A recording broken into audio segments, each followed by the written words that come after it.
جب ہم نکاح پڑھاتے ہیں نا تو کہیں بھی جو مسنون نکاح پڑھایا جاتا ہے، جو آج جمعے میں تھوڑا بیان ہوا، اس پر 10% بیان ہوا، باقی نہیں ہوا، تو یہ آیت مبارکہ پڑھتے ہیں تساءلون بہ والارحام. اس کا قرآن پاک اس آیت کی تفسیر جو ہے روح المعانی میں علامہ آلوسی رحمۃ اللہ نے کی ہے کہ ارحام کا مطلب کیا ہے. ارحام کا مطلب یہ کہ نکاح ہونے کے بعد ساس سسر آپ کے ماں باپ ہو گئے، اور بیٹی کو کہیں گے کہ نکاح ہو گیا، آپ کے ساس سسر آپ کے ماں باپ ہو گئے. اس لیے عمل نہ ہونے کی وجہ سے جھگڑے جو تھوڑا تفصیل بتائی تھی. انور صاحب دعا میں مزہ آیا؟ ہاں ماشاء اللہ. اب سنیے جناب، اللہ اللہ، جتنا حق تمام خون کے رشتوں کا ہے اتنا ہی سسرال والوں کا ہے. ان سے ذرا ذرا سی بات پر لڑنا جائز نہیں، حرام ہے، گناہ کبیرہ ہے. اس لیے اگر بیٹا اپنی بیوی کو لے کر عید بقرعید کو یا کسی اور دن ساس سسر کا حق ادا کرنے جاتا ہے تو ماں کو یہ کہنا جائز نہیں ہے کہ اچھا تو جورو کا غلام بن گیا. باپ کو یہ کہنا جائز نہیں کہ اچھا تم بیوی کے کلی بن گئے، پورٹر بن گئے. یہ کیا جہالت کی بات ہے، یہ جہالت چلی آ رہی ہے، یہ جہالت چلی آ رہی ہے. یہ دوستو بہت ہی جہالت، علم کی کمی اور بے رحمی کی بات ہے. بلکہ آپ کو تو مبارکباد پیش کرنا چاہیے کہ بیٹا جاؤ ساس سسر کا بھی حق ادا کرو، ان کا بھی حق ہے. 20-22 سال پال پوس کر اپنی بیٹی دیتے ہیں، کیا ماں باپ سے ملنا اس کا حق نہیں ہے؟ ہفتے میں ایک بار تو حق ہے ہی. لیکن لڑائی نہیں کرنی ہے کہ آپ ہماری بیٹی کو نہیں بھیجنا. اور تھوڑا بتا دیا تھا جمعے کو، اب قتل تک ہو جاتے ہیں، لڑائی جھگڑے، بچوں کو الگ کر دیتے ہیں، بیوی کو الگ کر دیتے ہیں. اب وہ ظلم کو کہاں تک آپ نے بتایا؟ جناب کیا ماں باپ سے ملنا بیٹی کا حق نہیں ہے؟ تم اپنی بیٹی دیتے ہو تو کیا پسند کرتے ہو کہ اس کے ساس سسر بھی تم سے نہ ملنے دیں؟ لیکن دوسرے کی بیٹی پر ڈنڈا شاہی اور نوکر شاہی چلانا چاہتے ہیں. تو یہ عرض کر رہا ہوں کہ اس معاملے میں آج کل والدین بہت زیادتی کر رہے ہیں. بیٹا بیچارہ دیندار اللہ والا ہے، اگر بیوی کے ساتھ اس نے سلوک سے پیش آتا ہے تو اماں ناراض ہوتی ہیں. بیچارہ بے قصور پھر بھی اماں کے پیر پکڑ کہہ رہا ہے میری ماں مجھے معاف کر دو. اماں ہے کہ بفر رہی ہے کہ نہیں ہم نہیں معاف کریں گے، بس ہمارے جنازے میں بھی شریک نہ ہونا ظلم ہے. ارے جہالت کی پوٹلیوں، شیخ العرب العجم عارف باللہ حضرت مولانا شاکی محمد اختر صاحب رحمۃ اللہ علیہ فرما رہے ہیں، ارے جہالت کی پوٹلیوں ذرا اللہ سے ڈرو. اگر تم معاف نہیں کرو گی تو خدا بھی تمہیں قیامت کے دن معاف نہیں کرے گا، تب پتہ چلے گا. علماء لکھتے ہیں کہ جو زمین پر اللہ کے بندوں کی خطائیں معاف کرتا ہے، قیامت کے دن اللہ اسی خطائیں معاف کر دے گا. اللہ اکبر. اللہ تعالیٰ قرآن پاک میں فرما رہے ہیں الا تحبون ان یغفر اللہ لکم. حضرت صدیق اکبر رضی اللہ عنہ کے شان میں آیت نازل ہوئی کہ ابو بکر صدیق کیا تم کو یہ بات محبوب نہیں کہ تم میرے اس بدری صحابی کو جو تمہارا رشتہ دار ہے، غریب ہے، معاف کر دو، اور اللہ تمہیں معاف کر دے. کسی بات پہ ناراضگی ہوئی تھی، انہوں نے ہدیہ بند کر دیا تھا.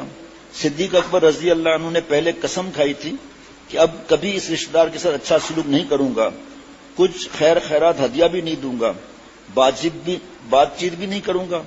اس آیت کے نازل ہوتے ہی صدیق اکبر نے قسم توڑی، کفارہ ادا کیا. ایسے ہی تو صدیق تھوڑی ہیں رضی اللہ عنہ. اور کہا اللہ کی قسم انی احب ان یغفر اللہ لی، میں محبوب رکھتا ہوں کہ میں اس کو معاف کر دوں کہ اللہ قیامت سے مجھے معاف کر دے. اے خدا تیری قرآن پاک کی آیت کی قدر کرتا ہوں، صدیق تیرے ہر حکم پر جان دیتا ہے، میں محبوب رکھتا ہوں کہ اس کو معاف کر دوں، اور آئندہ میں اس کا اور زیادہ خیال رکھوں گا، ان کے ساتھ اور زیادہ احسان کروں گا، اور بڑا ہدیہ دوں گا. گھر گھر موبائل کی مصیبت اور گروپ کی وجہ سے جھگڑا ہوا ہے. سگا بھائی پر کیس کیا ہوا ہے، اور کیونکہ اللہ سے دوری ہے، علماء سے دوری، اللہ سے دوری، اللہ والوں سے دوری، اللہ سے دوری. بیوی پر ظلم کرتے ہیں، مارتے ہیں. آج بتایا تھا الحمدللہ جمعے میں کہ اللہ نے بیوی کی سفارش فرمائی ہے جس طرح ماں باپ کی. آپ صلی اللہ علیہ وسلم نے جس طرح ماں باپ کی سفارشیں فرمائی ہیں، بیوی کی سفارشیں فرمائی ہیں. اس کو مارنا، کیونکہ رات دن لڑکیوں کو دیکھتے ہیں، آنکھوں کا زنا کرتے ہیں بخاری شریف کے عذاب سے، تو بیوی تو پسند نہیں آتی ان ظالموں کو. ان کو پتہ ہی نہیں ہے کہ آپ صلی اللہ علیہ وسلم بد دعا خرید رہے ہیں، لعنت کی بد دعا. جی لعن اللہ الناظر والمنظور علیہ. اور اصلاح فرض ہے، اس کی فکر ہی نہیں. اور جمعے کا 15 منٹ کا بیان سن لیا، آگے پتہ ہی نہیں بیان کے شروع میں کیا بات ہوئی، پتہ ہی نہیں کہ کتنا بڑا گناہ کر رہے ہیں. اگر تم گھر سے قدم نکالا، بیوی کو لے گئے، گھر کا دروازہ تیرے لیے بند. یہ طریقہ ہے یہ جناب. اور آج کل کیا حال ہے کہ ذرا ذرا سی بات پر مائیں کہہ دیتی ہیں کس سے تو بہتر تھا کہ اولاد ہی نہ ہوتی. یہی وہ مائیں ہیں کہ اگر اولاد نہ ہو تو تعویذیں مانگتی پھرتی ہیں، روتی ہیں کہ خدا مجھے اولاد دے دے، اور جب خدا اولاد دے دیتا ہے تو دماغ میں خناس اور غصہ اتنا کہ وہ بیچارے معافی مانگے تو ان کو مزاج ہی ٹھیک نہیں ہوتا. شکایت اور ظلم سے بہو کی زندگی اجیرن کر دیتی ہیں.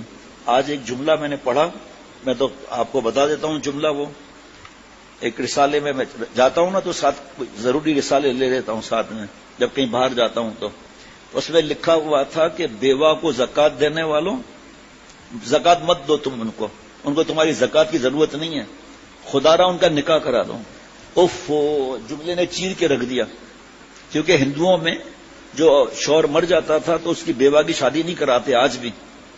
تو ہم کیونکہ ہندوؤں کے ساتھ رہے نا تو دماغ وہ بھرا ہوا ہے.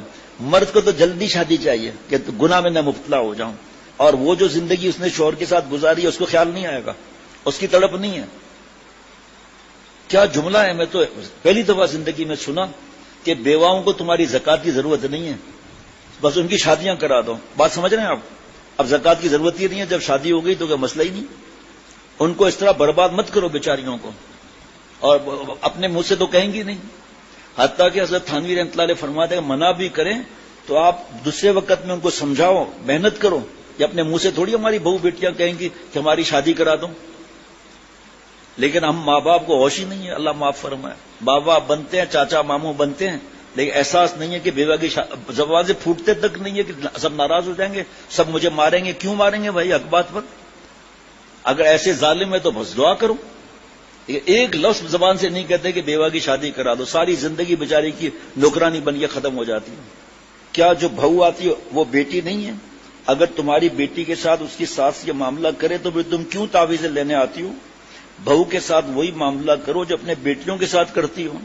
یہ کیا کہ اپنی بیٹی کے لیے تعویذیں مانگو اور دوسری کی بیٹی بیٹی نہیں ہے. انتہائی بے رحمی کا معاملہ ہوتا ہے. شیخ العرب العجم فرماتے میں بہت دکھے دل سے کہہ رہا ہوں، یہ واقعات فرضی نہیں عرض کر رہا ہوں. اس قسم کی باتیں میرے کان میں لائی جاتی ہیں کہ صاحب یہ معاملہ ہو رہا ہے. اس لیے دوستوں یہ عرض کرتا ہوں کہ خالی اللہ کا ادا کرنے سے اللہ والے نہیں بنو گے. جب تک کہ اللہ کے بندوں پر رحم نہ کرنا سیکھو، اللہ کے بندوں پر رحم کرنا نہ سیکھا تو خالی اللہ والے نہیں بن سکتے. غصے کا خناس نکالو.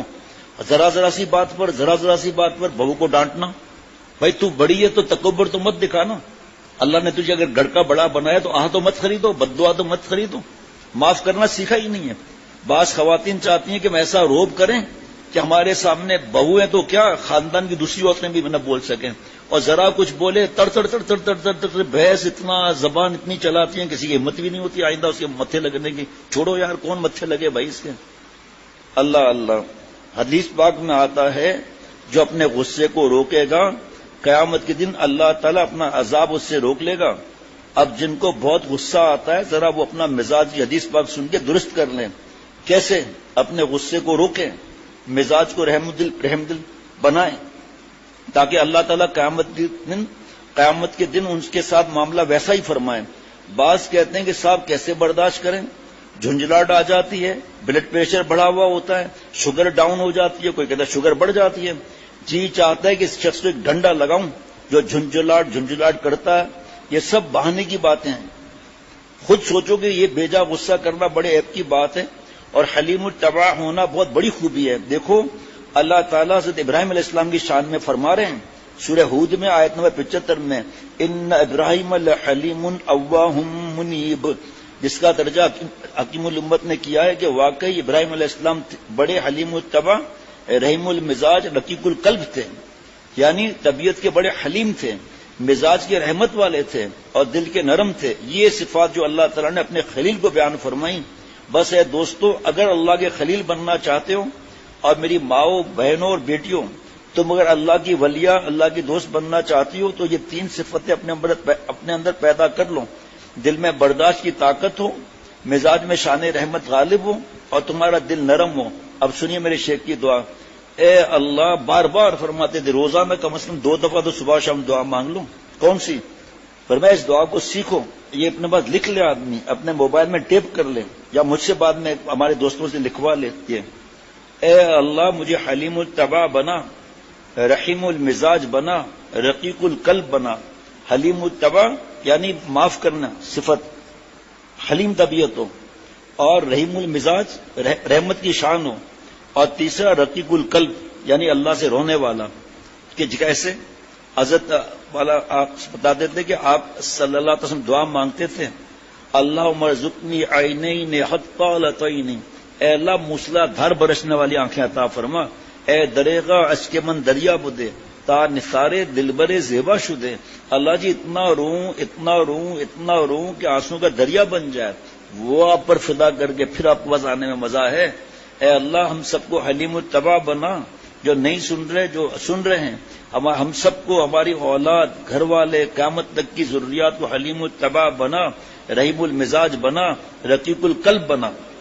دوبارہ اے اللہ آپ کہیے کہ اے اللہ ہمیں حلیم الطبع بنا، رحیم المزاج بنا، رقیق القلب بنا. اے اللہ ہمیں حلیم الطبع بنا، رقیق القلب بنا، رحیم المزاج بنا. اوپر نیچے ہو جائے مسئلہ نہیں ہے. اے دوبارہ آخری دفعہ اور کہہ دے، اے اللہ ہمیں حلیم الطبع بنا، رحیم المزاج بنا، رقیق القلب بنا. جس کا دل غصہ اور تکبر سے اکڑ جائے وہ کیا رقیق القلب بنے گا؟ فرعون بنا ہوا ہوگا، فرعون کا پارٹنر بنا ہوا ہوگا بھائی.